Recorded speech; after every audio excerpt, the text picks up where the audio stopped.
My brother always had a way of being everyone's favorite. Family, strangers, it didn't matter. He mentioned he had nowhere to practice his guitar, and just like that, I was shipped off to boarding school. During those insecure and sensitive years, Roxanne was my only salvation. So I was on edge when I heard my brother was transferring to our school.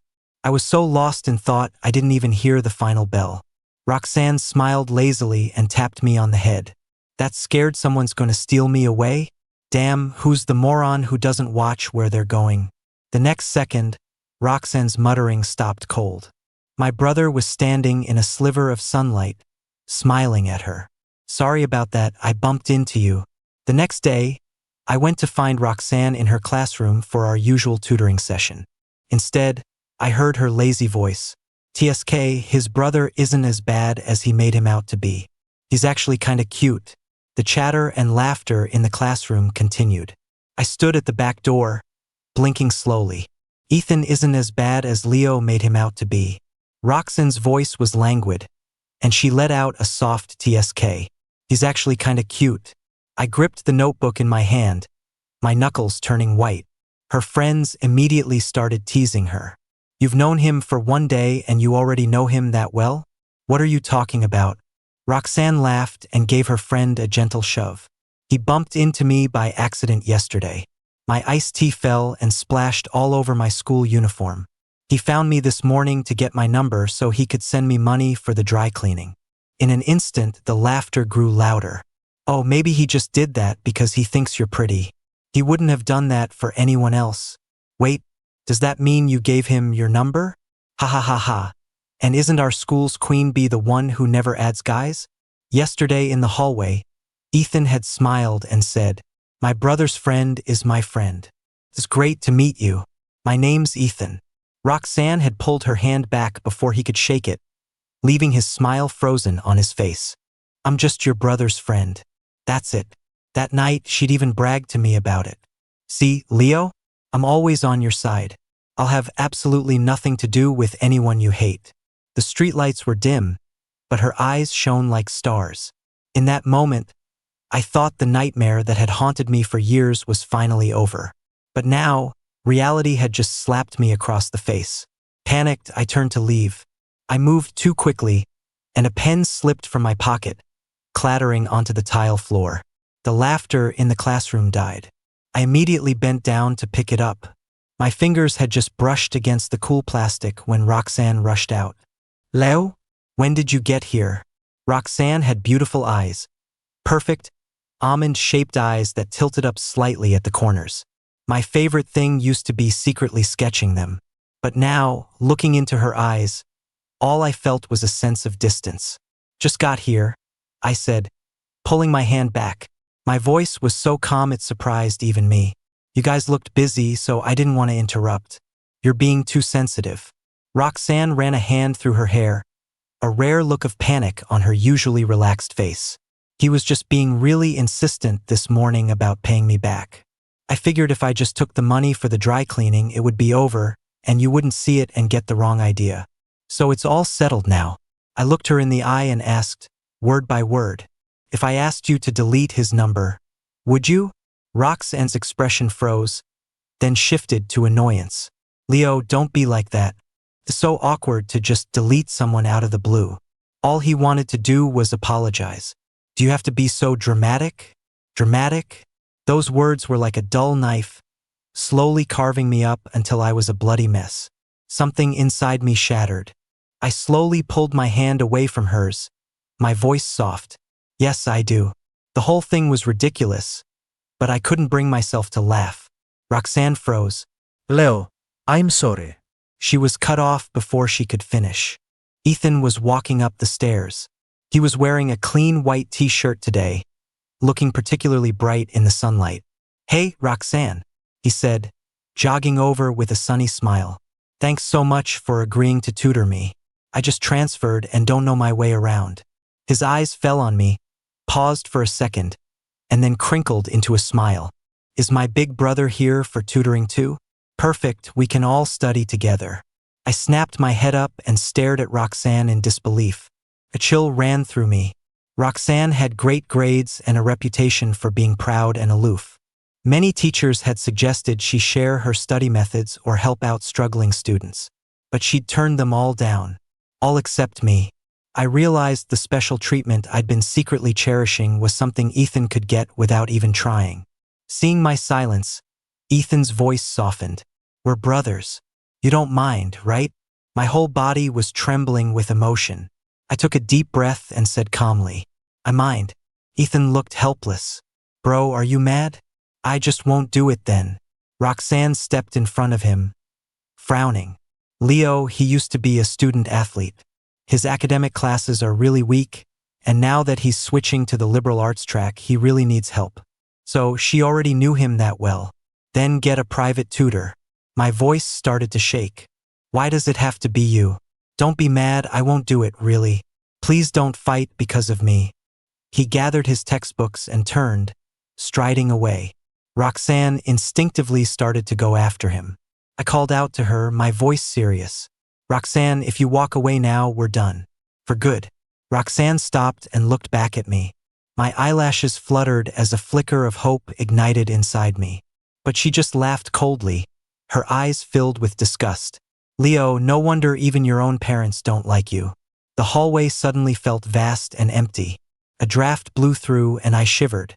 The notebook in my hand had fallen to the floor at some point. The wind flipped through the open pages, revealing the math problems Roxanne had stayed up all night organizing for me.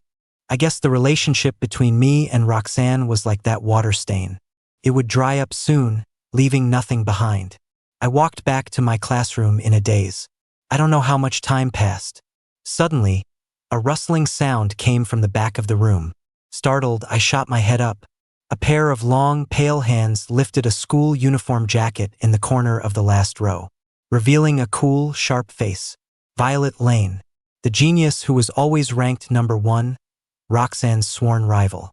She always sat in the back of the class sleeping, but she still managed to beat Roxanne on every single test. Violet sat up, the jacket sliding into her lap. Her voice was raspy from sleep. Sorry, I didn't see you here. Violet ignored me, staring at me for a few seconds before speaking slowly. What are you doing here? Don't you usually go to Roxanne for tutoring around this time? I was stunned. How did Violet know about Roxanne tutoring me? She was a total lone wolf and never paid attention to anyone else's business. Once, our homeroom teacher asked her to compile a list for a competition. She glanced at the sign-up sheet and said flatly, "Who's this? They're in our class." Don't recognize them. But because of her prominent family background, even the principal would greet her proactively, so no one at school dared to gossip about her. How did you know? I asked without thinking. The so-called it girl is always running over to our classroom, making a huge scene. Gossip flies around here. It's hard not to know. Violet's tone was flat, revealing no emotion. Violet raised an eyebrow, her voice carrying its usual indifference. With her skills, what could she possibly teach you? That was such an arrogant thing to say that I couldn't help but retort. You're top of the class, of course you don't care. Then I'll tutor you. What? Ifroza, thinking ide mishiart. Violet stood up and walked over to me. Looking up at her from this close, I realized her features were incredibly delicate. If it weren't for her reclusive nature, the title of Queen Bee probably would have never gone to Roxanne. I said, I'll tutor you, Violet repeated, looking down at me, her voice unhurried. Really? I felt like I just won the lottery. I was completely floored. But I have one condition. Violet leaned down slightly, meeting my gaze. Her eyes were unique, not almond-shaped like Roxanne's, but long and narrow, with a faint mole at the outer corner. What condition? From now on, the breakfast you bring for Roxanne, you bring for me. Violet spoke slowly, as if observing my reaction. Oh, and the flowers you bring her for the school talent show? You bring them to me. In short, she paused, a faint smile gracing her lips. From now on, you're my sidekick and my sidekick only. That wasn't a difficult request.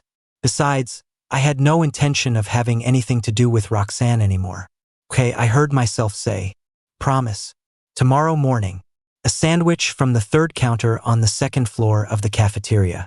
She turned and walked toward the classroom door, her tone cool. She stopped at the doorway, glanced back at me and said, "Oh, and bring milk. I don't drink soy milk." Mission accepted. I nodded solemnly. The next day, I just bought breakfast and was walking out of the cafeteria when someone blocked my path. Roxanne had faint dark circles under her eyes, a clear sign she hadn't slept well.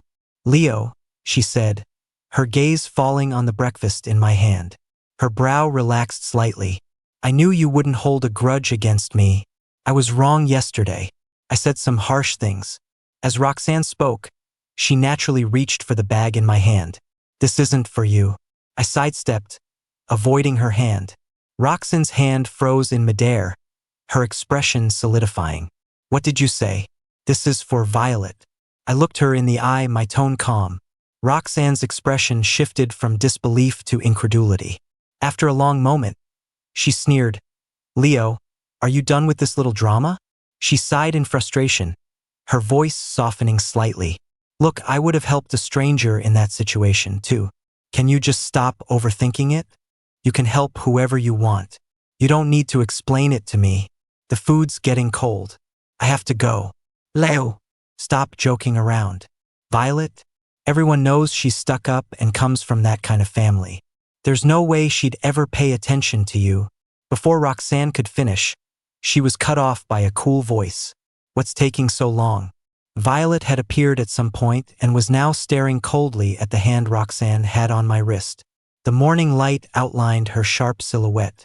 Her usually distant face was expressionless, but it gave off a strange sense of pressure. Violet casually took the bag from my hand, completely ignoring Roxanne. "Did you finish the problems I sent you last night?" I froze for a second, then nodded quickly. "Why, yes, I did." "Good. Give them to me." Violet held out her hand. "I'll correct them during morning study hall. Come get them from me after class. Finish the corrections before school ends, and I'll go over them with you." I immediately ducked my head to rummage through my backpack and followed her. "Here it is." I pulled out the neatly written worksheet and handed it to her. Violet took it and glanced over it. Your accuracy on the multiple choice section is pretty high." She turned, took a couple of steps, then looked back at me. "What are you standing there for? Study hall is about to start." "Oh, right." I hurried to catch up, ready to learn. But for the free response part, I'm still a little confused about that type of derivative problem, especially the second part. Roxanne stood frozen in place, her face ashen as she watched the two of us walk away side by side. When the bell rang to end the day, I was staring blankly at a physics worksheet. Violet sat across from me, her red pen leaving a trail of marks across the paper. She graded with incredible speed, but every comment was frighteningly precise. "Your force analysis is wrong," she said, tapping my paper. "Here, gravity and the normal force aren't a balanced pair. You missed the friction." "Got it." I quickly made the correction. The classroom door was pushed open gently. Ethan stood in the doorway. He had on a clean white button-down today that made his skin look very fair. The school uniforms had been distributed, but he didn't seem to have any intention of wearing his. He spoke softly. "Can I talk to you for a second?" I paused for a moment, then went back to my work. Ethan bit his lip but came in anyway, standing beside my desk. "I really didn't mean for yesterday to happen. I didn't know you didn't want me asking Roxanne for tutoring. I'm sorry. Can you forgive me?" The tip of my pen paused on the paper, bleeding a small black dot. "You can go now that you've said your piece," I said without looking up. "I'm studying." "I'm not leaving until you forgive me." Ethan stubbornly stood his ground. "Then you can just stand there." My voice was devoid of emotion. The classroom was quiet, with only the scratching of my pen on paper and the sound of Violet occasionally turning a page. The minutes ticked by. Ethan must have gotten tired of standing. "Violet, have we met before?" Violet didn't answer, but he didn't seem bothered. Then Violet spoke coolly. "Move. You're blocking the light." Ethan's expression instantly froze. I was stunned for a few seconds, a slight stir in my heart. The sky outside gradually darkened. The security guard came up to rush people out. Still studying? Time to go home, I'm locking up. Only then did I realize it was almost 8 p.m. That's enough for today. Violet packed up her books and pulled a pastry out of her bag, handing it to me. It's late. Eat this for now. Her thoughtfulness was a complete contrast to her cold exterior. The classroom was now empty except for me and Violet. Tomorrow, I want the shumai from the first floor cafeteria. Violet's expression was neutral. Violet, I called out to her. Thank you. She looked back at me and raised an eyebrow. For what? Nothing, I said, smiling as I hugged the pastry. I just wanted to say thank you. Time always flew when I was busy. The few months I spent studying with Violet were the most peaceful and fulfilling days of my high school career. As finals approached, our homeroom teacher announced that the school was providing private, unrestricted study rooms for the top-ranked classes. Go apply for one, Violet said after study hall, closing her notebook. Efficiency is key in the run-up to finals. Okay, I nodded. Should we go now? Yeah. We walked side by side toward the administrative office. When we pushed open the door, we saw two people I hadn't seen in a long time. Roxanne was standing at the dean's desk, with Ethan by her side. Mr. Davis, Ethan just transferred, and his foundations are really weak, Roxanne said in a gentle voice. I'd like to apply for a private study room to help him catch up. The dean pushed up his glasses. When he saw us, he frowned almost imperceptibly. Violet, Leo, are you two here to apply for a study room as well? Yes, Violet said, nodding concisely. We need a quiet environment for our final review. Well, the dean looked troubled. There's only one private study room left. The air went still. I opened my mouth, about to argue. Violet spoke coolly. Since when are grades something you can yield to others? Everyone looked at her. If academics are now about seniority, Violet said calmly, her voice carrying an undeniable force, then I might as well sit out the physics competition this year and give the underclassmen a chance to shine. The homeroom teacher's face changed. Violet was the school's ace for the physics competition. They were counting on her to win at the state or even national level. If she really pulled out, the school board would have his head. Not to mention, the new building on campus was funded by Violet's family. Well, the teacher immediately changed his tune. I've been thinking.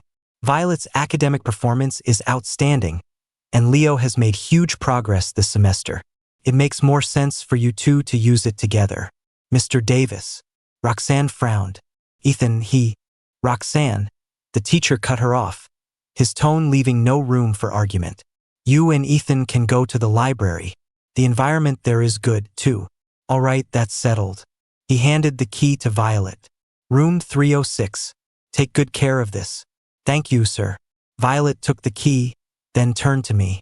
Let's go. I hurried to keep up with her. As we left the office, Roxanne chased after us. Leo! She cornered me at the turn in the hallway, her face grim. Do you really have to be so petty? Ethan is your brother. What's the big deal about giving up a study room? I stopped and looked at her. So it's my fault again, is it? My voice was terrifyingly calm. No matter what, as long as it involves him, it's always my fault. That's not what I mean. A hint of impatience crept into Roxanne's expression. But can't you just be a little more generous? He really needs this right now. And what about me? I couldn't take it anymore. Roxanne, don't I need it? I've given up my room for him, my parents' love for him, and now I'm supposed to give up my study space for him too? How much more do I have to give up before I'm considered generous enough? She opened her mouth but couldn't finish.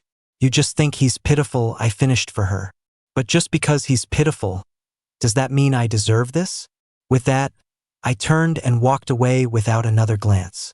Violet was waiting at the top of the stairs, leaning against the wall with her hands in her pockets. She straightened up when she saw me.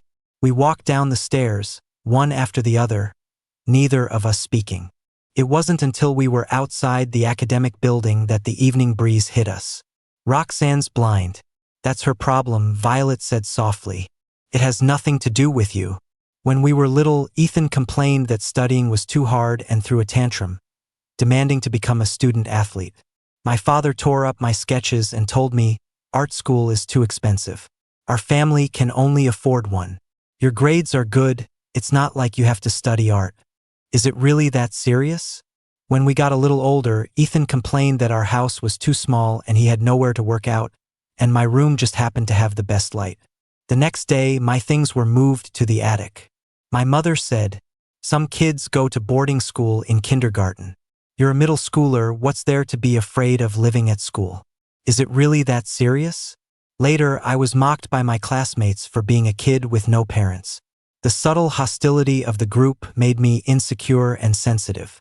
Ethan and I went to the same school but were in different divisions. Parent-teacher conferences were always held at the same time, so the seat next to me was always empty. I begged my parents to come to my conference just once. Just one of them. But they didn't take it seriously.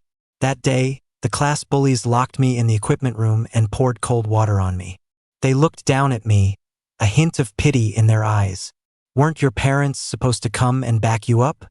The poor little orphan learned how to lie.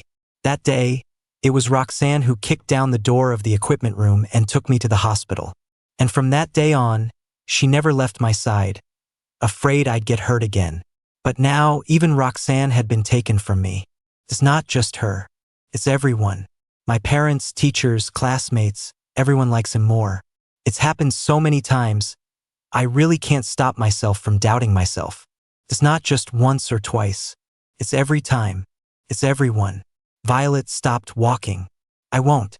I looked up, my vision blurred with tears. What? I said, I won't, Violet said, looking at me seriously. I won't like him more. I won't choose him. I won't think you should give in to him. Her tone was so certain that I forgot to cry for a moment. How can you be so sure? Couldn't help but ask. Violet was silent for a few seconds. Because I was drowning when I was little, and you saved me. I was never very likable and didn't have many friends. You were the only one willing to play with me. We were even childhood sweethearts. We pinky swore we'd get married when we grew up. I was stunned. But then your family suddenly moved away, and I never saw you again. Violet continued, her voice tinged with bitterness. I recognized you on the first day of school. Though it seems you don't remember me. I thought you had a new life. So I just wanted to watch over you from a distance. Are you kidding me? I wiped away my tears. How could I not remember something that huge? It's true. Violet's gaze was earnest. I promised you back then that it would be my turn to protect you. So I will always, unconditionally, be on your side. I was about to say something when a surprised voice came from behind me. It's you? Ethan had followed us at some point, and now his eyes were shining with an incredible brightness. He ran up to Violet. Violet, did you used to live at your grandmother's house? And do you have a birthmark on your shoulder that looks like a crescent moon? As he spoke, he actually reached out to pull at Violet's collar. Let go. Violet tried to stop him, but it was too late. The collar was pulled aside, revealing the light brown, crescent-shaped birthmark on her shoulder blade. The air froze. I stared at the birthmark, then at Ethan's excited face. For so many years, I had stubbornly oscillated between disappointment and hope, and in this moment, the final judgment had arrived. It really is you. Ethan's voice trembled with excitement. The girl I saved when I was a kid. It's really you. No wonder you looked so familiar when I first saw you. I was in no mood to watch their happy reunion. I turned and walked away almost instinctively. The steps swayed beneath my feet.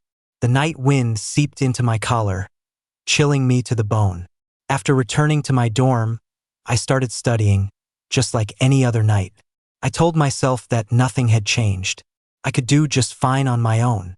Worksheet after worksheet filled my brain. I don't know how long I wrote, until my fingers ached. The dorm lights went out. I sat in the darkness, silent.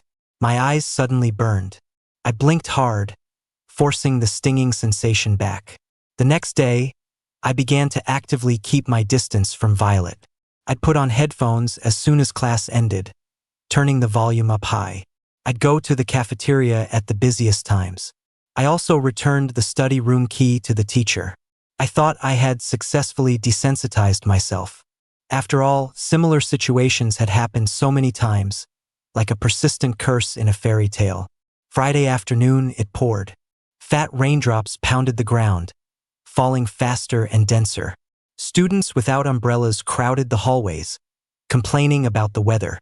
I stood at the edge of the crowd, staring blankly at the gray sky. I forgot my umbrella again. It had been happening a lot lately.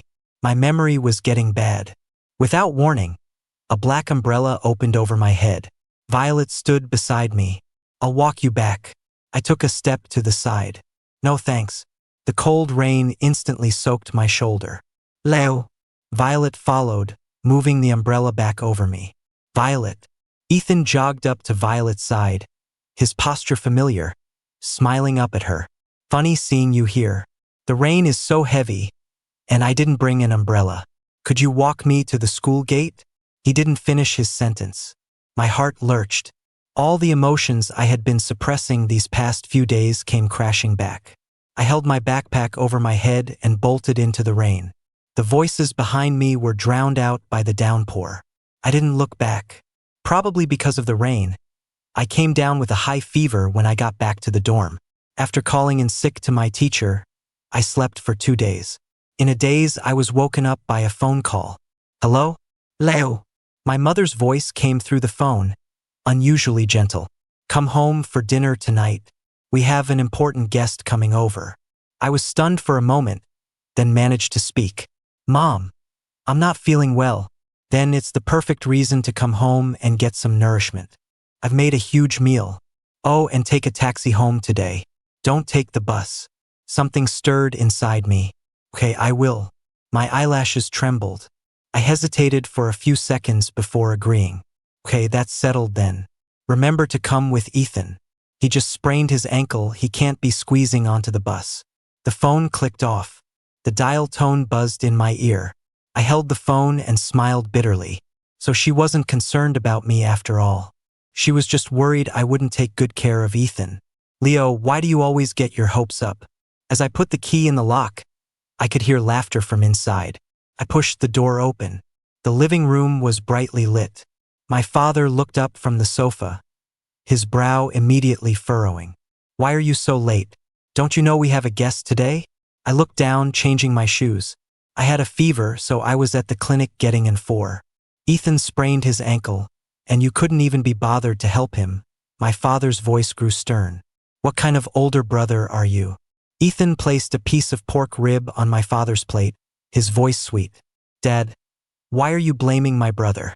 It was my own fault for being careless. Besides, today's a happy day. Let's not talk about this." He looked at me, tilting his head with a smile. "Aren't you curious who our guest is today, bro?" I paused while taking off my jacket. Before I could say anything, there was a knock at the door. "Ah, she's here." Ethan's eyes lit up, and he practically skipped to the door. The moment the door opened, I saw a familiar face. Violet stood outside holding a gift bag. She was wearing a light gray trench coat, looking elegant and refined. My pupils contracted. I quickly looked away. My mother hurried out of the kitchen, her apron still on, her face wreathed in smiles. "Violet, you're here. Oh my, it's been so many years, you've grown so tall." She took the gift bag, her tone warm. "Is your grandmother doing well? I heard your family moved to those villas south of the city. What a coincidence. To meet again after all these years." Her gaze swept over me, paused, and then she smiled again. "It seems this childhood engagement was really meant to be. What are you standing there for? Let's eat." My father glared at me. I didn't move. My eyes fell on the round table. Every dish was one of Ethan's favorites. I smiled and said abruptly, "I'm allergic to seafood." A brief flash of embarrassment crossed my mother's face. How could I forget? "But we have a guest today. Mom wanted to make a big spread." My heart turned to ice. Even the last shred of self-deceiving hope was finally extinguished. I ignored her and went straight upstairs. From outside the door, I could hear my father's angry, hushed scolding. "Who are you putting on a long face for with all these people here today? Do you have any idea what kind of family Violet comes from? If Ethan can be with her, his future is set. You just can't stand to see your brother succeed. Can you? You have to ruin it for him, don't you?" The attic was small, with a low ceiling. Moonlight streamed through the skylight, illuminating the dust motes floating in the air. I crawled onto the bed, covered my ears, and curled into a ball. The house quickly fell silent again, with only the faint sounds of polite conversation drifting up from downstairs. The faint, musty smell of the quilt filled my nose. It only made me feel sicker. The dizziness from my cold washed over me again. I closed my eyes, feeling drowsy as tears silently slid down my face. There was a knock on the attic door. I pulled the covers over my head. The knocking came again, light but persistent. "Leo, it's me." Violet's voice came from outside the door. I froze. "You've been avoiding me, so I didn't have a choice. I had to come to your house. Let's talk. I have something to say to you." I stared at the worn-out ceiling for a few seconds, then got up and opened the door. "There's nothing to talk about." My voice was hoarse, my expression exhausted. "You're just here to tell me you won't be tutoring me anymore. Or are you here to demand an apology on Ethan's behalf?" I twisted my lips into a sneer, my emotions spiraling out of control. "Let me tell you, that's not going to happen. I suggest you get the hell out of here." With that, I started to close the door. The next second, my wrist was grabbed. Violet pulled me close and hugged me. My whole body went rigid. Her voice sounded from above my head. "I'm here to tell you, I've missed you." My mind went blank. I looked up at her, bewildered. My heart skipped a few beats. I was always so afraid of losing people, but I had never considered that someone might be afraid of losing me. "You haven't spoken to me in days," she said, her voice low in my ear. "I've been going crazy thinking about you. What are you two doing?" A sharp voice came from the top of the stairs. "Brother." Ethan's voice trembled. How could you do this?" "Violet is my fiancée." The sound of hurried footsteps came from downstairs. When my father saw us hugging, his face instantly darkened. "Leo!" "Let go of her. So young and already causing trouble. How dare you try to seduce your brother's girlfriend?" I stared in disbelief at the people who were supposedly my family, my dead heart aching fiercely. "I think you've got it wrong." Violet scoffed, her brow furrowed. "When did I ever say I liked Ethan? And when did I ever say I was going to marry him?" Ethan's face grew even paler. But when we were kids. Have some shame, will you?" Violet cut him off bluntly. "You're not the one who saved me. You're lying." "Then how would I know about your birthmark?" Violet looked down at him, speaking slowly and deliberately. "Did you think I was like Roxanne, an indecisive fool easily swayed by appearances?" Leo was unconscious from choking on water. He suffered brain damage and lost some of his memories. "Back then, you didn't know about my family's status, so you ran off to avoid trouble. Now you see the Lane family's connections and want to push Ethan forward to take credit for saving my life. Is that it?" Ethan opened his mouth, but no sound came out. "I didn't." "You didn't?" Violet took her phone out of her pocket and pulled up a photo. "These are the hospital records from that day. I had someone look them up. Is that clear enough for you?" Ethan panicked completely. "Mom, Dad, say something." My father's face was beet red, his eyes darting away. "I only came here today for Leo. Since you can't take care of him, he can sever ties with you. After all, you broke his heart long ago. From this day on, the Lane family has his back. He has nothing to do with any of you anymore." Violet didn't spare them another glance and took my hand. "Let's go." Her palm was warm, enveloping my cold fingers. I followed her down the narrow staircase, through the living room filled with pictures of Ethan, and out of the house that I had lived in for over a decade but had never truly belonged to me. "I have an apartment near the school. You can stay there for now. I've already set everything up. If you need anything, just tell the housekeeper. Don't feel awkward about it. Liking someone means putting in time and effort. Besides, you saved my life. If you're not happy, my grandmother will never let me hear the end of it." She didn't get to finish. I turned around and hugged her. It was a light embrace, my arms wrapping around her waist, my face buried in her neck. Violet stiffened for a moment, then slowly relaxed, one hand gently resting on my back. "Violet." My voice was muffled in her clothes, along with my tears. "Yeah, I'm here." I'll pay you back one day. She was silent for a few seconds, then said softly, Leo, I don't want money. I just want you to stop crying. I thought life had finally gotten back on track. That morning, Violet and I walked into the classroom together. The once noisy classroom suddenly fell silent. Everyone looked up, their gazes filled with contempt, curiosity, and whispered speculation. I hesitated, my fingers tightening on my backpack strap. Ethan was standing in front of my desk, as if he'd been waiting for a long time. He was holding a large stack of books. I'm transferring back to my hometown today. You haven't been home or back to the dorm in days, so I had to come find you at school. The way my classmates looked at me changed. Someone gasped, covering their mouth. Leo seems so well behaved, but he's staying out all night? Where could he be staying? Couldn't be. Violet has been paying a lot of attention to him. I bet they're together. Ethan continued.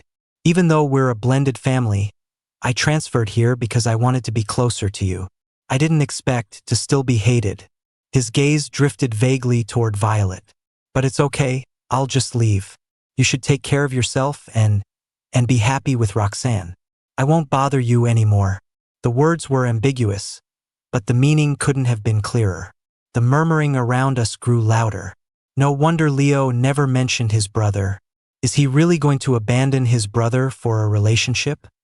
That's so cold. Even if he is a stepbrother, you don't have to be so heartless. My breathing grew tighter. Violet was about to step forward, but I stopped her. Then I looked at Ethan. Are you done? Ethan was taken aback, probably not expecting me to be so calm. Bro, I just wanted to. Wanted what? I cut him off. To make everyone think I'm bullying you? To make everyone feel sorry for you? Ethan, how many years have you been pulling this act?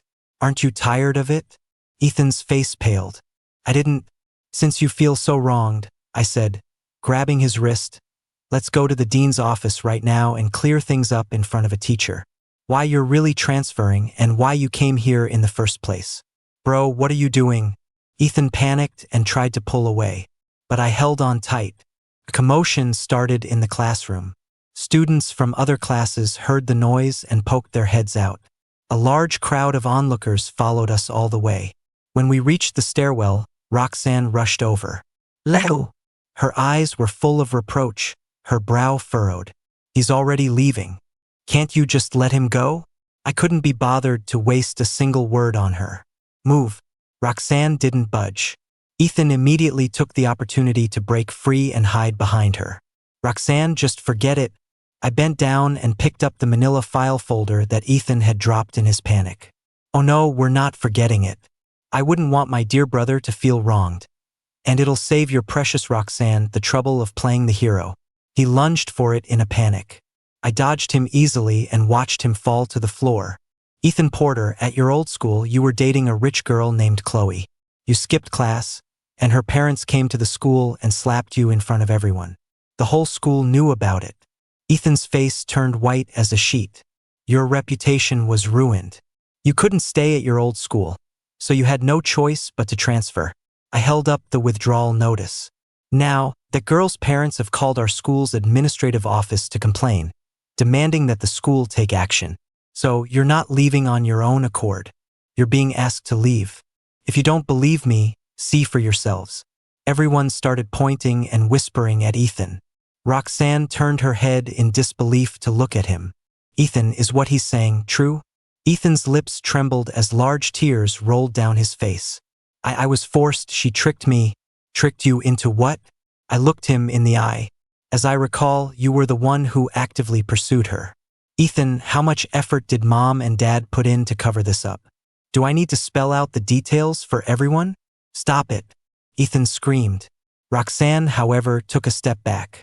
She looked at Ethan, her expression shifting from shock to disappointment, and finally to a kind of indescribable disgust. You've been pretending this whole time?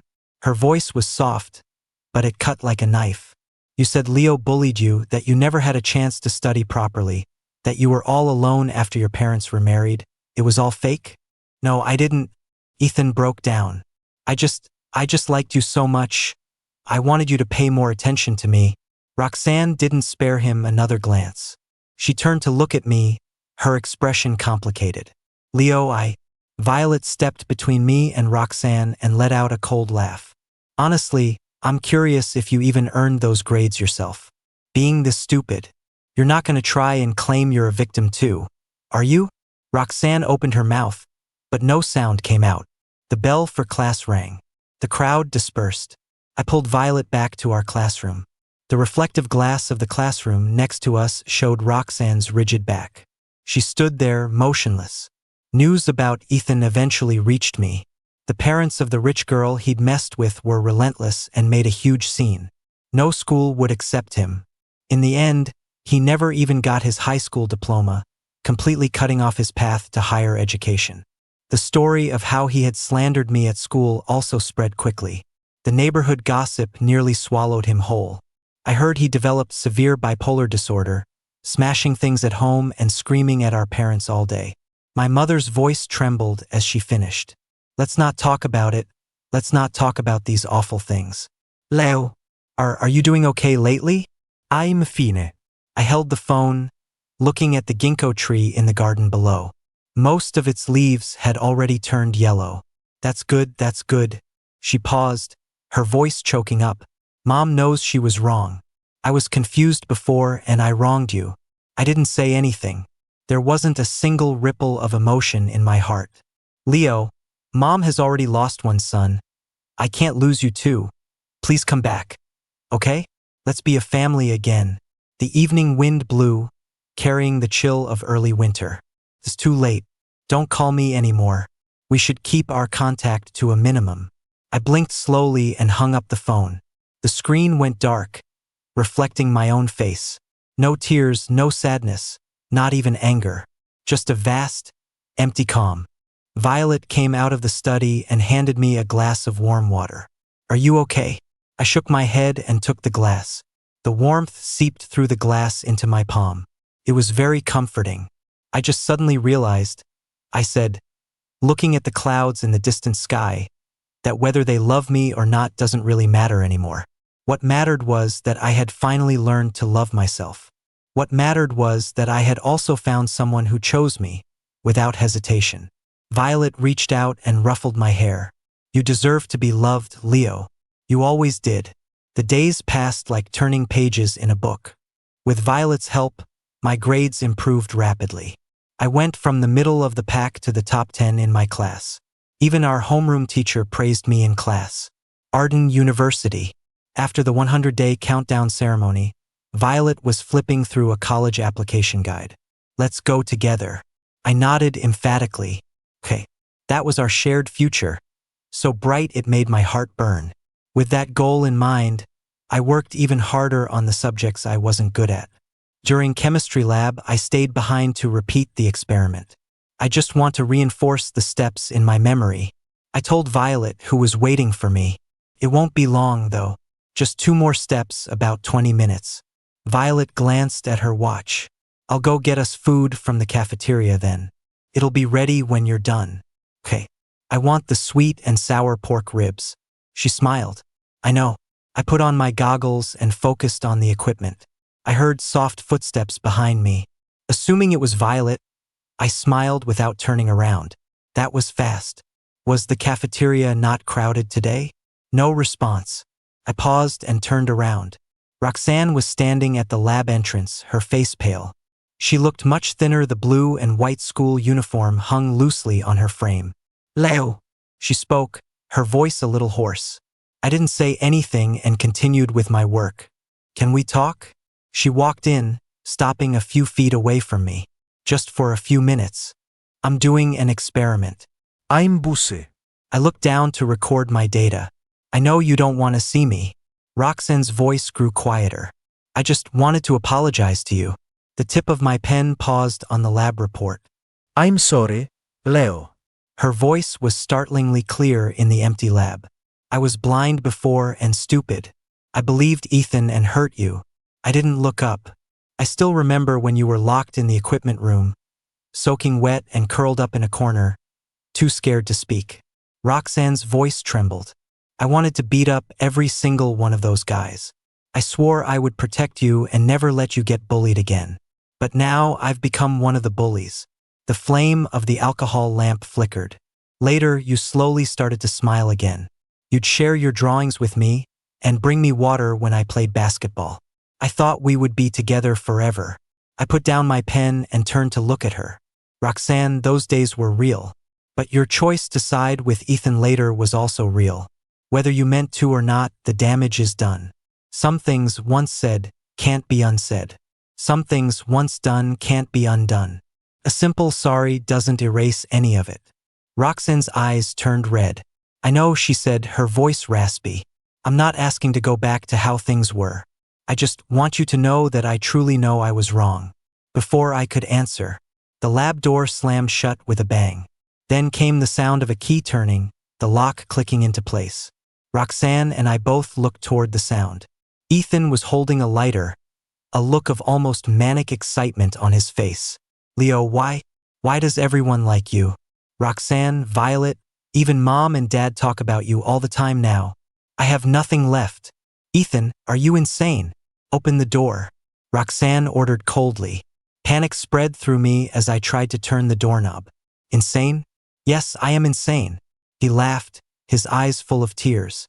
If I can't have it, then neither can you. Why should your life be better than mine? He raised the lit alcohol lamp and threw it into a cabinet full of chemical reagents. The flames erupted with a whoosh, instantly engulfing the wooden cabinet. Thick smoke billowed out, filling the air with a pungent smell. Cough, cough, I coughed violently from the smoke. The fire spread with terrifying speed, igniting the adjacent lab bench. More alcohol lamps were knocked over, and more flames shot up.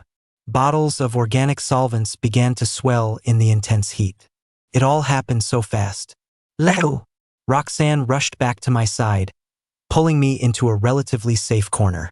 Don't be afraid. I won't let you get hurt. The thick smoke had already obscured my vision. All I could see was a sea of dancing orange-red flames. The heat seared my skin, and it became harder and harder to breathe.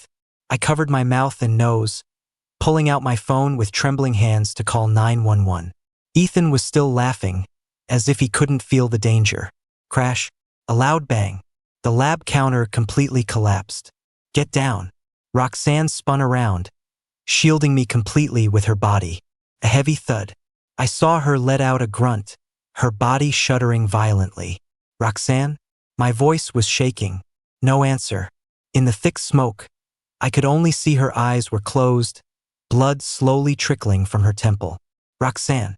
In my instinctive cry, I inhaled a large amount of dust. My chest ached fiercely, a sense of suffocation welling up. Another loud crash, as more glassware exploded in the heat. The flames had already licked the ceiling, turning the entire lab into an inferno. My consciousness began to fade. In my last moments of vision, the lab door was violently kicked open. A familiar figure burst through the smoke and flames, running toward me. Violet's face flickered in the dancing firelight. Leo. Her voice cut through the sound of explosions and crackling flames, reaching my ears with perfect clarity. And then the world went completely dark. Ethan was immediately taken away by the police. Arson, intentional injury, the evidence was undeniable. What awaited him was a massive fine and a long prison sentence. My parents would probably spend the rest of their lives paying off his debts. Fortunately, my injuries weren't serious, just damage to my respiratory tract. Roxanne was admitted to the intensive care unit with extensive burns on her back and arms. A week later, she was transferred to a regular ward.